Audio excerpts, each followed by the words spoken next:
Bonjour et bienvenue dans Philosciences. Donc aujourd'hui on se rend au ministère de la cohésion des territoires et blablabla parce qu'il y a une journée en fait sur le logement d'abord qui est un nouveau moyen pour essayer de faire en sorte qu'il n'y ait plus de sans-abri. Donc on va essayer de voir quelle est l'efficacité du système et moi j'arrive tout simplement avec ma candeur naturelle pour savoir pourquoi il y a encore des sans-abri en 2020 dans la rue. Voilà. On arrive au ministère.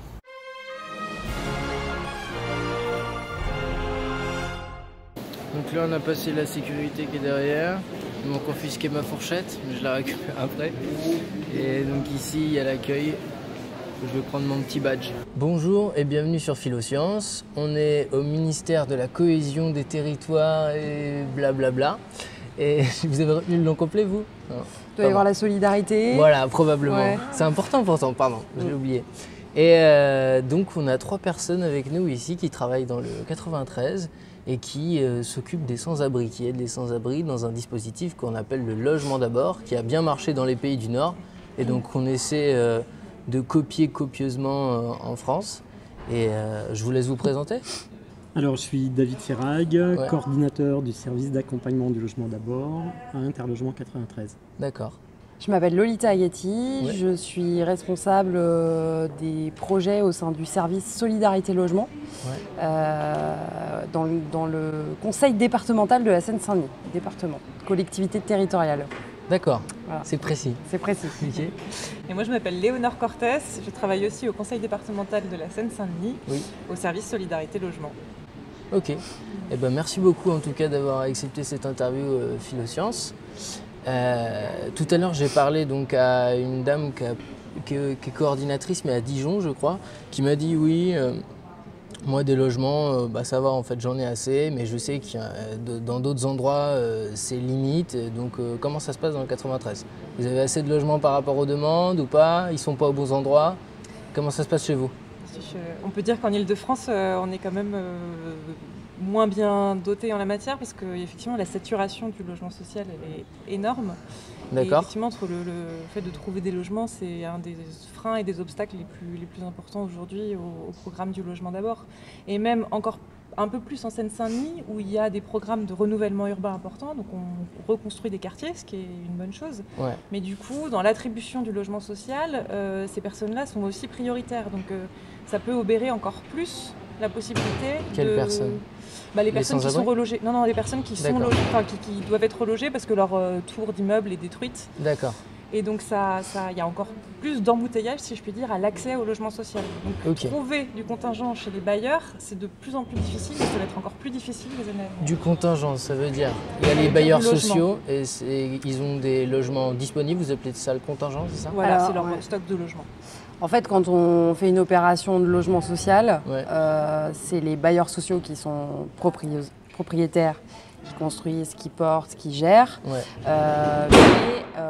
Au démarrage, il y a des financeurs, donc il y a l'État, il y a Action Logement, anciennement le 1% patronal, et on a aussi les collectivités qui participent. Ça veut dire quoi le 1% patronal?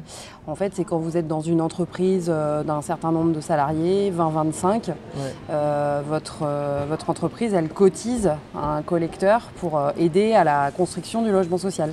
Ce qui fait que derrière, tous ceux qui auront participé au financement de la construction de l'immeuble social aura le droit à avoir de la réservation de logement. D'accord. Et quant au logement privé, en Ile-de-France, il est un peu plus cher souvent que dans d'autres départements. Et oui. D'accord. Ah, je voulais juste vous poser une question là-dessus. Qui est-ce qui décide à un moment de construire des logements sociaux du coup? Alors il y a une loi qui date de 2000, un certain pourcentage de logement social qui s'appelle la loi Solidarité et Renouvellement Urbain, qui impose aux communes, alors ça a été réévalué avec la loi Duflot, mais normalement c'est 25% de logements sociaux par rapport à l'ensemble des résidences principales sur la commune. Ok, mais sauf que les bailleurs et les constructeurs, c'est des privés, non? Le maire, il a un rôle prépondérant en la matière. Le maire, il fait quoi? Il libère un terrain et dès qu'il le libère, les gens ont envie de construire dessus? Il choisit quand même pas mal ce qu'on va construire sur le terrain. Il autorise le permis de construire, le droit du sol, mais c'est pas forcément les constructeurs ont toujours envie de construire? Les constructeurs ont toujours envie de construire. C'est leur métier. Oui, Après, par définition, mais... Dès qu'il y a un truc, parce que de toute façon, comme c'est du logement social, ils sont sûrs d'avoir des loyers. Donc dès qu'il y a un créneau, ils y vont. C'est ça le délire? Après, on peut construire tout un tas de choses sur un terrain qui est libéré, mais celui qui choisit la programmation après, quelle part on va faire de logement très social, de logement intermédiaire ou de logements qui seront mis à la vente. D'accord. Tout ça, effectivement, ça se décide plus par le politique. Ok. Et c'est contrôlé par l'État. Donc, vous, dans votre cas, là, par exemple, vous vous occupez de combien de personnes? Il y a combien de personnes, des sans-abri, qui étaient sans-abri, que vous avez mis dans des logements sans aucune condition, hein, c'est ça l'idée du logement d'abord? Enfin. Il y a une condition à signer un bail. D'accord. Mais sans plus de conditions comme vous pouvez avoir et Oui. d'étapes avant. Donc là, l'idée, c'est avant même qu'ils aient un travail, de les mettre dans un logement, c'est ça, j'ai bien compris? Et donc, vous en avez mis combien dans des logements? Parlons de bonnes nouvelles avant d'attaquer les mauvaises. On a mis 45 ménages. 45 ménages sont déjà dans leur logement à l'heure actuelle. D'accord. Dans le dispositif logement d'abord. Et ça a commencé Ça a combien commencé de mois il y a un an, un petit peu plus d'un an. Génial. Et Ok. les premiers logements qui ont été captés et proposés par le conseil départemental via Seine-Saint-Denis Habitat, le premier bailleur, c'était fin janvier. C'est ça. Fin janvier. Ouais. Donc il y a 45 familles qui étaient à la rue il y a quelques mois et qui sont dans des logements là. Qui étaient dans une situation domicile de fixe. mal logement. Ouais. Donc dans une situation de mal logement, ça va de la famille qui est à la rue, qui dort dans sa voiture, Ouais. qui est en hôtel au 115, mise à l'abri, dans les hôtels financés par le département, ou D'accord. qui est dans une situation de mal logement, dans une situation de logement non pérenne. Ok. Et donc ces 45 qui ont marché, vous avez combien de demandes en attente ou que vous n'avez pas pu honorer? Alors, Par manque de logement ou manque de travailleurs sociaux, je sais pas. il n'y a pas une liste d'attente, on ne constitue pas une D'accord. liste d'attente. Comment ça marche? C'est un nouveau dispositif expérimental. Ouais. On a 300 logements qui vont être proposés pour ce dispositif sur les 2 ans. D'accord. Là, pour l'instant, on n'est qu'à 71 logements, ça avance tout doucement, mais Ok. du coup, on ne constitue pas de liste d'attente. On va chercher ces personnes via le dispositif du SIAO, Service intégré d'accueil et d'orientation. Ok. C'est un dispositif qui existe depuis une dizaine d'années qui centralise toutes les demandes d'hébergement et d'accès au logement des familles qui sont en situation de mal logement.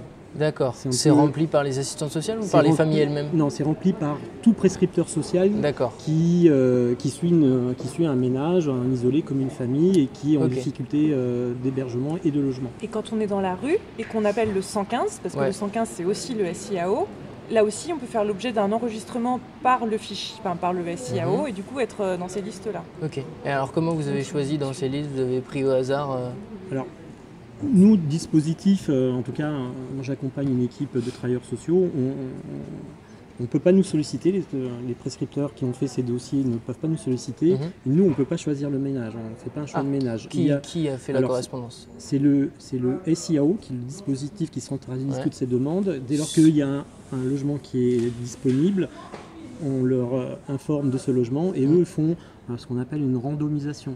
Un random, Donc c'est aléatoire. Donc il y a un... Donc c'est du hasard, c'est C'est- tiré au hasard, c'est- c'est ce que je Ça a disais. été notre Il y choix. a des ouais. critères, il n'y a pas de critères. Ça a été notre choix. C'est pas les de familles se- d'abord, c'est pas C'était une façon les de se femmes d'abord, protéger il n'y a aussi. rien du tout. Tous les institutionnels, tous les acteurs du logement ont leur public, entre guillemets. L'État D'accord. a entre guillemets ses publics, nous on a entre guillemets nos publics. C'était Ok. aussi une façon de nous protéger et de protéger ce dispositif-là Pas de contre le copinage, fait. Exactement, pas de- pas de coupe-fil en Mhm. dehors de. Et pas de Ok. prendre forcément ceux qui gagnent le plus ou ceux qui ont un peu plus de revenus. Ok. Ça évite aussi de refouler ceux qui sont les plus fragiles sur d'autres aspects que ceux qu'on ne sur regarderait pas. Voilà. Ok. Et la philosophie derrière, c'est quand même d'apporter une offre globale à un problème global. C'était pas de recatégoriser et de reséquencer un petit peu les problèmes sur le territoire. D'accord. Et comme c'est un test, c'est aussi intéressant que ce soit randomisé, quoi. Puisque c'est en phase de test. Le but, c'est qu'il y en ait pour tout le monde à la fin, j'imagine, idéalement. Le but, c'est de le généraliser. C'est notre objectif, mais c'est- il ok. faudrait qu'on ait plus de logements, ça c'est sûr. Mm. Il faudra que tous les acteurs de la solidarité, associations, prescripteurs, travailleurs sociaux, s'imprègne des principes du logement d'abord. Enfin, Ouais. on est aussi dans Formation dans aussi, l'idée. ok. Exactement. Bon, ça, on verra Voilà. avec ce que nous dira peut-être le ministre aussi ce soir. Et juste pourquoi Ouais. aussi aléatoire, c'est important, c'est que les ménages qu'on est censé aider, c'est plus de 6000 ménages sur la Seine-Saint-Denis. Voilà, alors c'est ça que Et j'allais vous nous, demander on a- sur ces listes-là. On n'a que 300. 6000 pour le- 300 pour l'instant. Voilà. Voilà. Alors que à Dijon, ils ont 12 apparts d'avance. Donc c'est pas la même tambouille. Ok. C'est pas le même territoire non plus. C'est la particularité de Voilà. France et de la Non, mais Seine-Saint-Denis. bien sûr, bien sûr. Ok. Comment on pourrait faire plus de logements? Pourquoi il n'y a pas assez de logements dans le 93? On est quand même déjà sur un territoire très dense. Enfin, l'Île-de-France est... Trop construit déjà? Très urbanisé? Trop Alors urbanisé? après, c'est peut-être un point de vue un peu personnel, mais on est à l'ère de la densification en permanence, mais on a déjà énormément construit. Mhm. On centralise beaucoup. Du coup, ça se réfléchit peut-être plus à une autre échelle que peut-être Ouais, c'est que ça. celle de notre propre département. C'est l'organisation de la France qui est un peu comme ça, avec une forte institutionnelle, concentration en ouais. Île-de-France. Donc ça et veut puis, dire pas demander comme à des l'Allemagne, gens d'avoir une maison clé en main par exemple, mais pas dans le 93 quoi. Les envoyer à Dijon. C'est une Il possibilité. y a la loi des 25%, elle est la même pour toutes les communes de France. Les territoires normalement. Tous les territoires, et il se trouve que dans certaines zones détendues en France, on a des logements vacants Ouais. qui ont été soumis à une obligation de construction et où on ne trouve pas preneur. Donc il faut peut-être se poser des questions aussi à ce niveau-là. Et la DIAL a Changer les réfléchi. pourcentages par rapport à Alors- à la tension de la région. C'est ce que vous Il y sous-entendez. a des sénateurs qui ont proposé ça, mais bon, après ça remet en cause le côté République Mixité, sur seule et l'ensemble du territoire, indivisible. ce genre de Enfin, choses. je ne sais plus les textes de la Constitution, mais en tout cas, il y a peut-être des choses à réfléchir là-dessus. La DIAL, elle propose un dispositif de mobilité pour certains ménages qui seraient volontaires, qui sont en Île-de-France, Ouais. qui n'ont pas d'emploi, qui n'ont pas de logement, pour leur proposer des migrations entre guillemets dans des zones bien identifiées en France où elles pourraient trouver un emploi et un logement clé en main, de D'accord. façon accompagnée. Ok. Donc il y a plein de solutions différentes qui peuvent Ok. être proposées. D'accord. Mais voilà. Quel type d'emploi? Les emplois peu Alors il qualifiés, peut y avoir j'imagine, des emplois qualifiés, du coup peut-être en Les amont deux. travailler sur une D'accord. petite formation. Ok. Alors j'ai encore 2 questions au moins. La première c'est pourquoi vous avez 71 logements et que 45 d'occupés pour l'instant? C'est que sur les autres vous êtes en cours de... Alors, pour simplement 45, les autres vont rentrer, hein, c'est juste un temps, une temporalité pour que les D'accord. dossiers aboutissent et que le logement puisse être convenable à ce que les familles rentrent, quoi. D'accord. Ils vont rentrer de toute façon. Ok. On a 71 logements, 45 de rentrée, mais le reste, le logement est couvert par une famille qui va pas tarder à rentrer à court terme. D'accord. Ok. Est-ce que une personne qui serait par exemple au RSA, comment elle fait du coup avec Logement d'abord? Comment elle fait? Parce que le principe c'est que vous filez donc un logement quoi qu'il arrive, pas besoin d'avoir un CDI et tout ça. Mais si elle est au RSA, peut-elle payer son loyer? Et sinon, que faire? De toute façon, dès lors qu'on a une proposition de logement, on a le prix du loyer, toutes charges comprises. Ouais. Et donc, effectivement, dans la randomisation, on regarde les revenus du ménage. Ah, quand même. Bah oui. D'accord. Une famille, une personne qui a un RSA, il y a un calcul qui est fait par rapport au prix du loyer. On fait une estimation APL. Après, on a un loyer, ce qu'on appelle un loyer résiduel, c'est-à-dire le loyer moins le montant, l'estimation de l'APL, ça donne le montant que la famille va devoir payer. Ok. Et après, il y a un savant calcul qui nous permet de connaître le taux d'effort et le reste à vivre par jour et par personne. C'est à travers ces calculs-là qu'on voit si la famille, dès le départ, ne va pas. Le but, c'est pas de les mettre dans un logement et que dès les premiers mois, il y ait en une situation dette. d'échec. Pas Ce serait d'échec domestique du fait qu'ils ne savent pas Ouais. vivre dans le logement, mais en situation d'échec et de début Financier. d'endettement, quoi. Parce Ouais, que bien là, sûr. c'est le serpent qui se mord la queue. C'est Donc, pour ça que je pose la question. c'est très bien. Le fait d'accéder au logement, c'est un droit universel, mais à un moment donné, il y a forcément des garde-fous à à voir comment on peut tenir aussi un logement dans l'aspect financier, quoi. Ouais. Derrière, il y a un bailleur qui attend forcément le paiement du loyer. Donc, moi, j'aurais aimé que les logements soient tous gratuits, mais revenons à une forme de réalité. C'est qu'il y a un loyer, on paye tous un loyer, donc il y a un montant du loyer. Le RSA, c'est combien là? C'est 500... À peu près, un peu plus. 70, un truc comme ça? À peu près, ouais. 73. Et vos loyers, disons les plus bas, c'est quoi? Après, tout dépend de la situation de la famille aussi, parce que la location logement, elle va... Bon, elle peut venir déjà... Simplifions au maximum une personne seule, voilà. donc pas d'allocation... Donc pas d'allocation familiale. Exactement. En plus. Okay. Donc, en gros, ça sera à peu près 200 € de loyer Maxime, reste à charge. Vous avez des appareils... Une fois qu'on enlève l'APL... ça va du T1, du T1 jusqu'au T5. Donc, non, mais pour un appart à 200 €, sans... Alors, c'est le reste à charge. Voilà. Oui, mais attention, vous comptez combien d'APL? 200? 150? Tout dépend... Est-ce qu'il y a eu le recalcul là et tout? Je sais pas si vous connaissez un peu combien on a d'APL quand on est au RSA et pour un appart de 400, je sais pas. Mais à la base, c'est vous arrivez à avoir des loyers minimaux de combien, sans parler d'APL? Du PLAI, on sait pas, ça dépend où, après en Seine-Saint-Denis aussi, mais je sais pas sur les loyers qu'on a sortis. Le moins cher. Est-ce que vous avez des idées de ce qui pourrait être fait pour qu'il y ait plus de logements? Là, le constat qu'on fait, c'est que donc, tous les circuits sont un peu saturés, ceux d'urgence, pas d'urgence, tout, il n'y a pas assez de logements, quoi.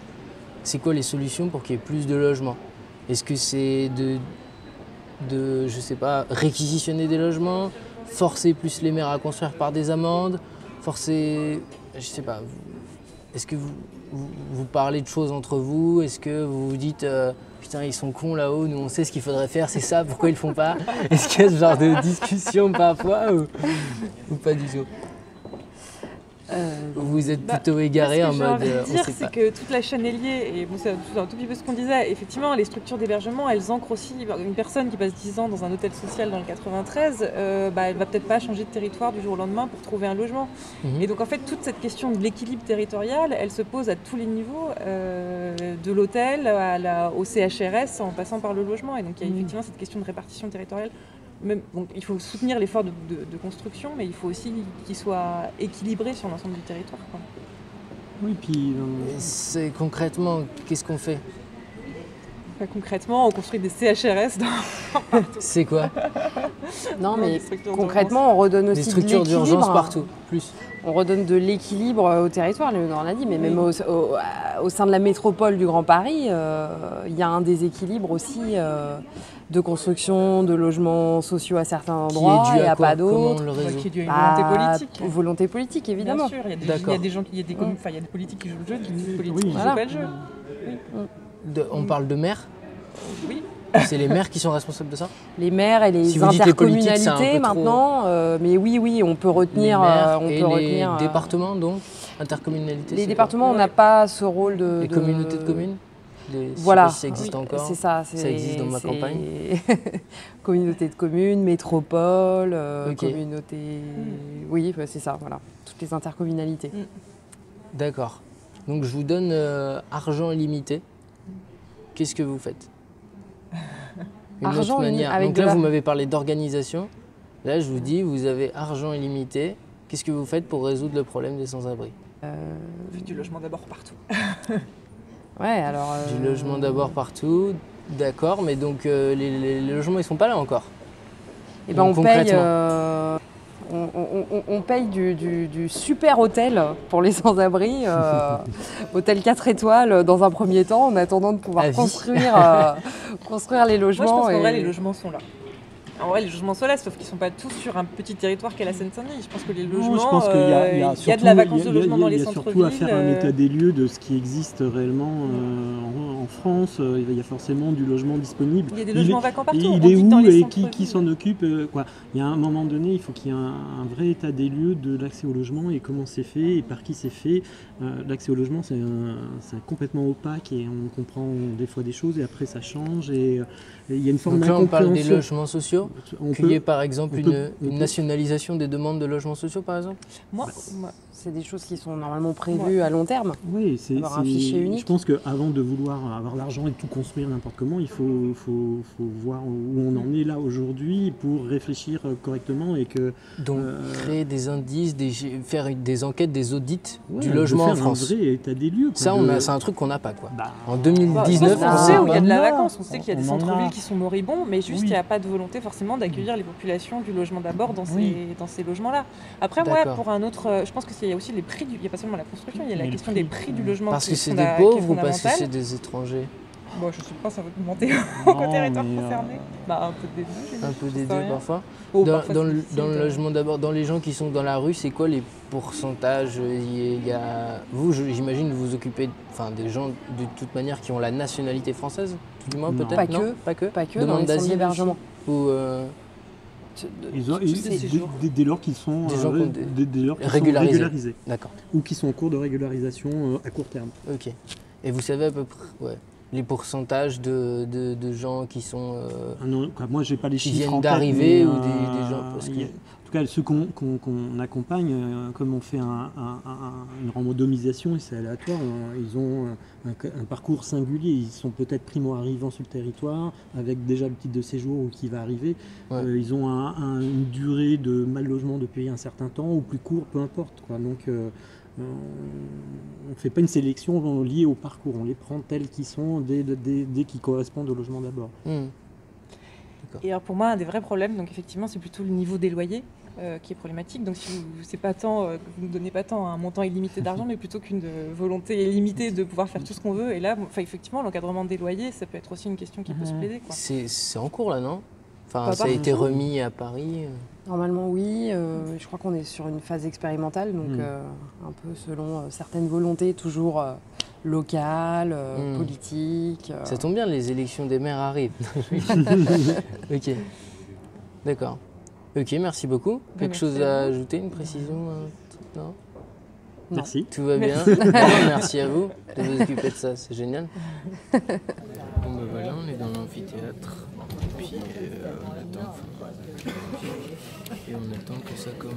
Oui, c'est vraiment peanuts. Et puis en plus, c'est vraiment des... J'ai une petite question. Vous avez parlé tout à l'heure de ne pas trop médiatiser et de parler avant tout d'actions positives pour le logement d'abord. Et ce que je me demandais, c'est partout où ça semble avoir été testé, on dirait que ça marche plutôt bien. On dirait qu'on fait quand même beaucoup d'économies par rapport au fonctionnement de l'urgence, etc. Pourquoi ne pas médiatiser et essayer de faire plutôt un grand coup et essayer de faire en sorte que ça devienne la norme rapidement et par exemple pour qu'il y ait beaucoup plus de logements, faire des choses du style name and shame pour les maires qui font pas le pourcentage de logements sociaux ou faire des amendes beaucoup plus importantes pour ces maires-là, ce genre de choses. Voilà. Pourquoi ne pas être plus ambitieux? Je vais répondre pour ma paroisse. Nous, on est toujours dans une démarche humble. Voilà. On n'est pas là à vouloir casser la baraque et à dire à tout le monde, écoutez, jusqu'à présent, vous avez très mal travaillé, on va vous montrer comment on bosse maintenant. L'idée, c'est je dirais, d'accompagner ce changement dans la pédagogie, dans la coopération, dans je montre que ça marche et puis ensuite je continue à construire là-dessus. Il faut tenir compte aussi de l'historique un peu d'où on part.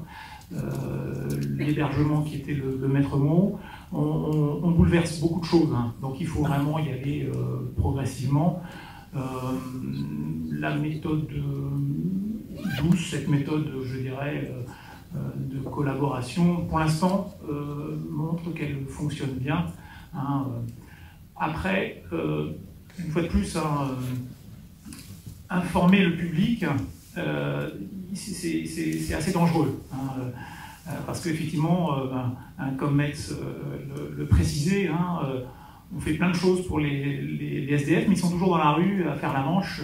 Voilà, qu'est-ce qui se passe? Donc, il faut vraiment cibler sur les choses très pragmatiques et des choses positives qui marchent. Voilà, c'est ça. Et de ne pas se lancer dans des promesses qu'on n'arrivera pas à tenir. Voilà. Après, quand ça deviendra la norme et le standard, là, effectivement, on pourra se lancer dans des choses beaucoup plus ambitieuses. C'est notre point de vue.